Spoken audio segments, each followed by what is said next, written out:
Puedo esperar por tu misericordia, sentir tu presencia, permanecer. Puedo permanecer con ansias de sentirte, sentir algo otra vez. Puedo esperar por tu misericordia, sentir tu presencia. Gracias por acompañarme nuevamente. Le habla el hermano Roldán Chinchilla, predicador y evangelista de la Iglesia de Cristo en Sarchí. Estamos en la lectura y comentario del Evangelio de Mateo y vamos a leer en el capítulo 21. Este es el número 46 y vamos a leer a partir del capítulo 21, versículo 23. Cuando vino al templo, los principales sacerdotes y los ancianos del pueblo se acercaron a él mientras enseñaba y le dijeron: ¿con qué autoridad haces estas cosas? ¿Y quién te dio esta autoridad?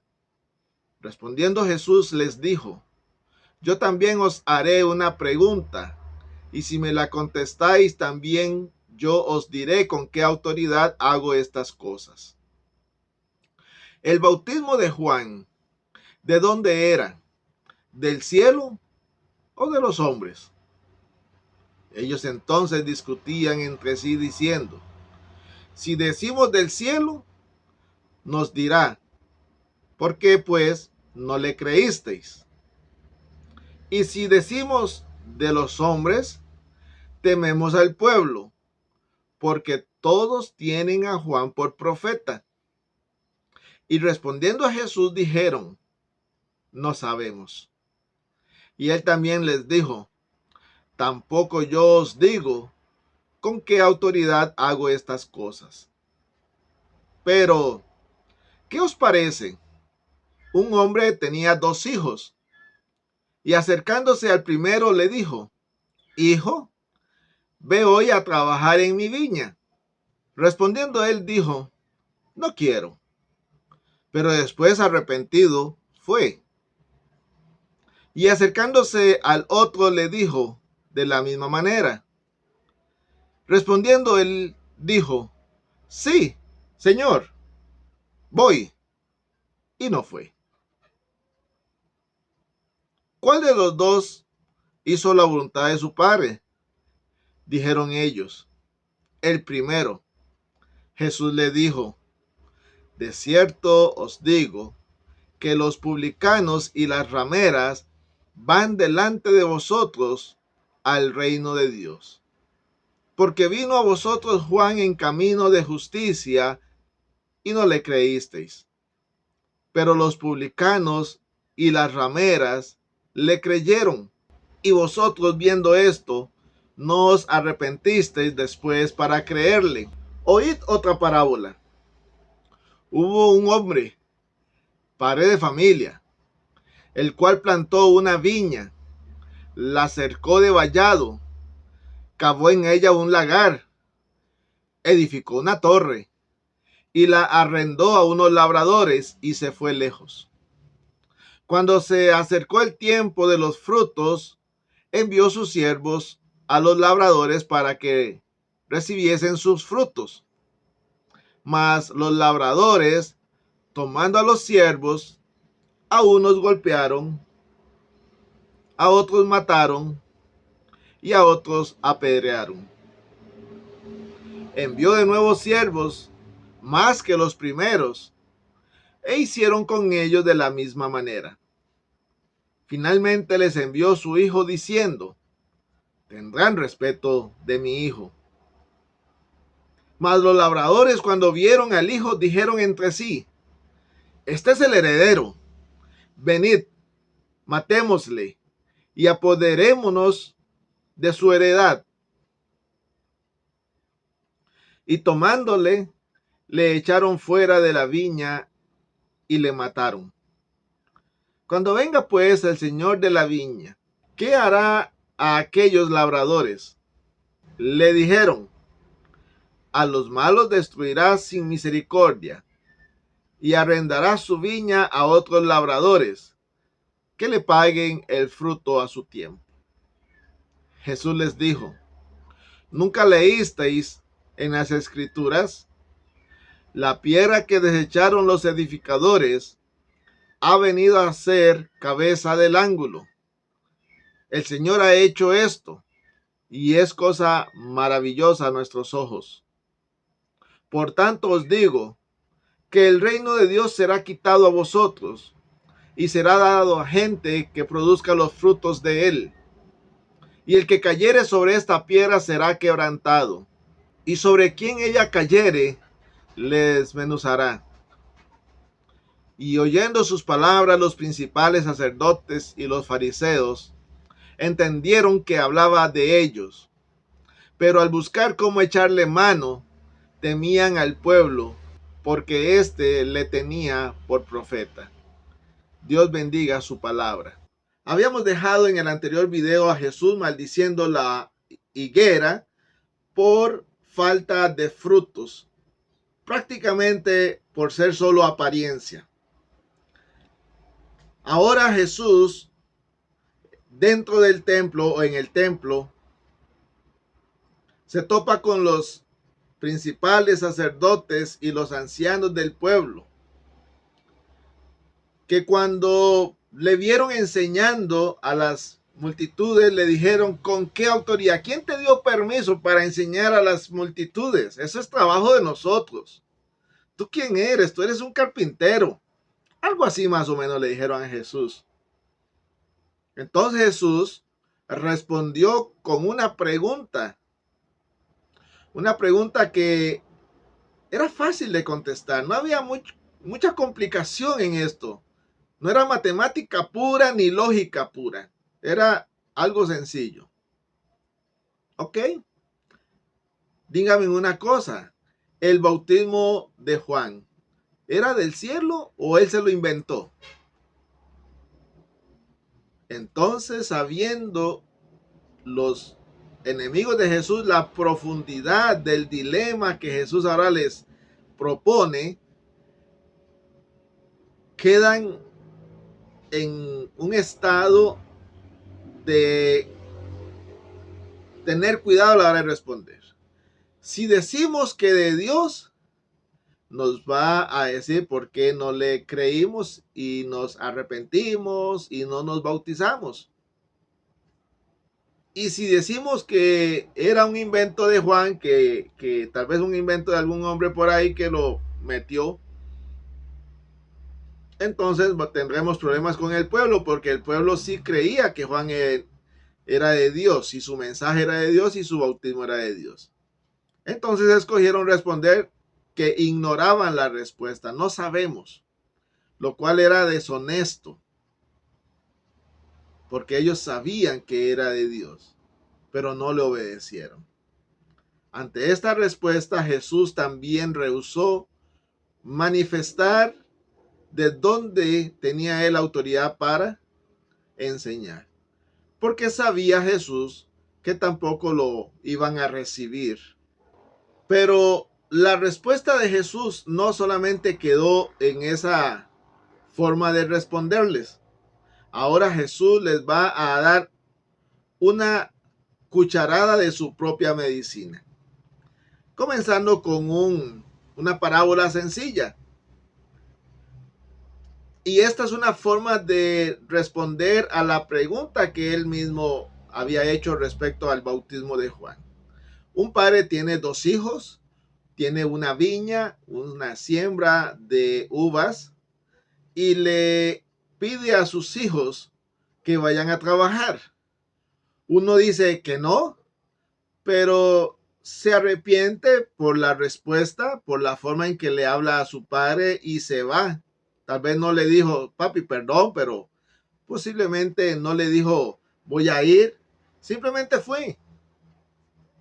El segundo dijo que sí, que él iba a ir. Pero al fin de cuentas, no fue. Jesús les hace la pregunta: ¿quién de los dos hizo la voluntad del Padre. A lo que ellos, posiblemente muy orgullosos, como quien dice, esta me la sé, responden, aquel que dijo que no, pero después fue el primero de la historia. Esto le da oportunidad a Jesús para decirles que ellos son el hijo que aparentaban ser obediente, que aparentaba amar a su padre, pero que en el fondo no era cierto, que eran hijos rebeldes, que era un hijo que despreciaba la autoridad de su padre. Jesús los compara con este, mientras que Jesús les dice que aquellos que ellos desprecian, a los publicanos como a Zaqueo, a los publicanos como el mismo Mateo, a las rameras y otros tipos de pecadores, este tipo de personas va delante de los religiosos porque ellos escucharon la voz de Juan. Y así hay mucho hoy en día, amados hermanos, que se creen muy religiosos y muy puros, y cuando uno les presenta el evangelio, desprecian la sencillez del evangelio que se les presenta. Mientras que aquellos más humildes, no porque sean unos pecadores de gran renombre, sino por su humildad, por sus cualidades, aceptan el evangelio. También Jesús les va a dar una segunda parábola y les dice, había un hombre de familia, tenía una viña posiblemente grande, hermosa, y él la plantó, le hizo un muro, los muros se hacían para protegerla, hizo un lagar, el lagar es una estructura en piedra que se utiliza para majar las uvas una vez que están listas. Tiene dos niveles. En el nivel alto se ponen las uvas y se majan. Y en el segundo nivel más bajo, el líquido que se va exprimiendo de las uvas va cayendo a ese segundo nivel para ser recolectado en vasijas posteriormente. Esa viña también tenía una torre. Una torre se construía en la parte más alta de la viña para que allí pudiese dormir un vigilante, pudiese estar ahí en las noches para evitar que se robara el fruto, los ladrones en la noche o animales pudieran entrar y pasar a destruir y consumir las uvas. Dice que en cierto momento el dueño de la viña rentó o alquiló la viña a unos labradores y se las entregó con el acuerdo de que él regresaría por su parte, por cuanto él había trabajado en algún momento la viña y que debían de partir en algún porcentaje para ellos y para él. Cuando llegó el momento de la repartición, el señor de la familia, el dueño de la propiedad, envió a aquellos siervos o a sus siervos a recolectar su parte. Pero los labradores que habían alquilado el terreno lo habían maltratado a sus siervos, algunos mataron y a otros los apedrearon. Volvió a enviar otros siervos, el padre de familia, y les pasó lo mismo. Por último, envió a su hijo. Cuando los labradores malvados vieron al hijo y dijeron, este es el que le va a quedar todo. Si él muere, la viña nos va a quedar a nosotros. Así que tomémosle y matémosle. Y eso hicieron. Lo tomaron y lo mataron, mientras que va contando esta hermosa historia. Podemos ver que los escribas, los fariseos, los sacerdotes estaban tan idos, estaban tan emocionados en la historia que Jesús estaba contando, que cuando Jesús les preguntó no se dieron cuenta acerca de la pregunta de Jesús.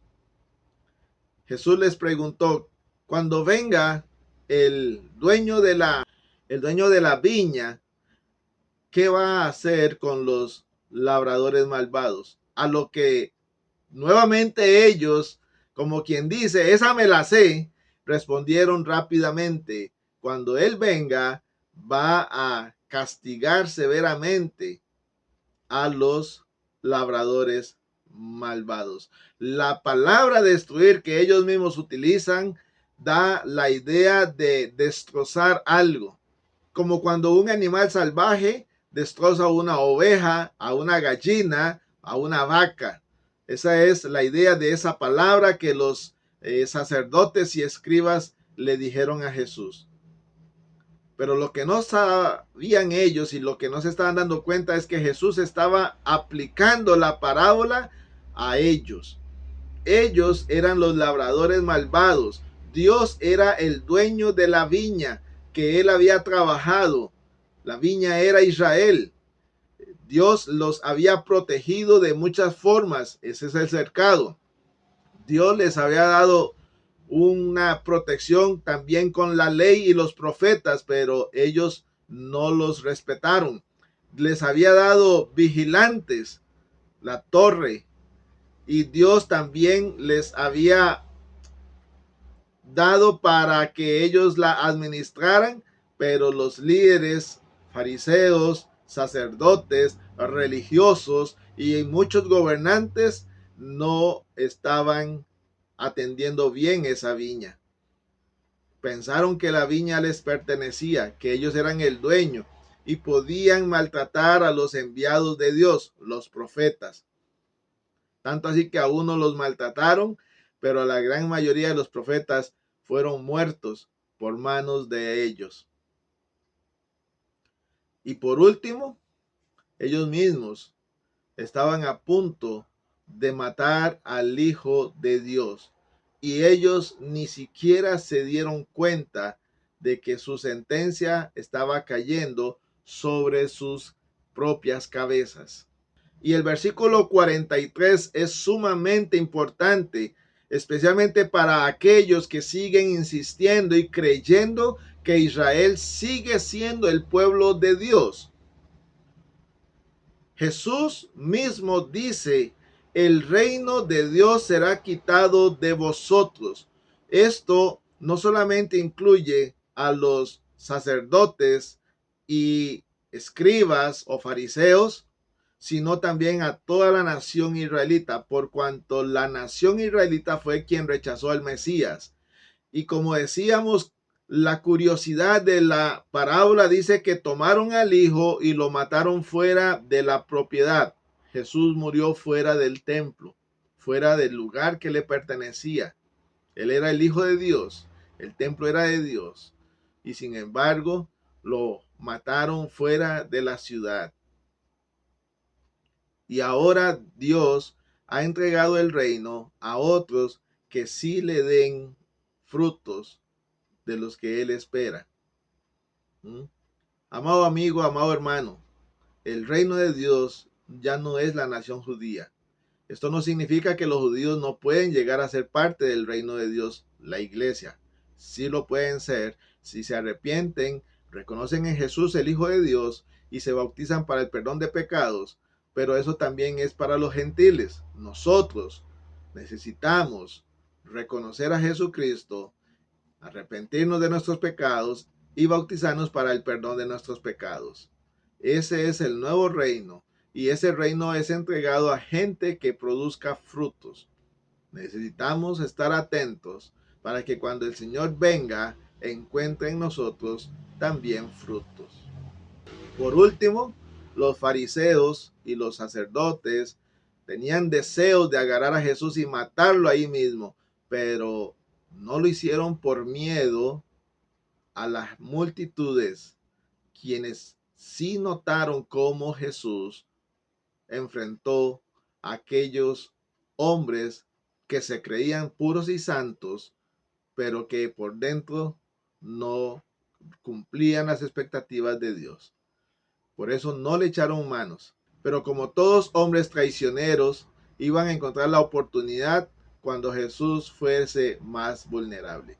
Que Dios nos bendiga. Gracias por estar con nosotros en este estudio. Estamos llegando al final del estudio de Mateo, de la lectura y comentario. Los videos van a ser un poquito más largos porque las historias y la intensidad de estos capítulos son más fuertes que los anteriores. Gracias por su paciencia. Ore por este siervo, pero sobre todo ponga en práctica lo que ha ido aprendiendo. Que Dios les bendiga y nos vemos en el próximo video. Puedo esperar por tu misericordia, sentir tu presencia.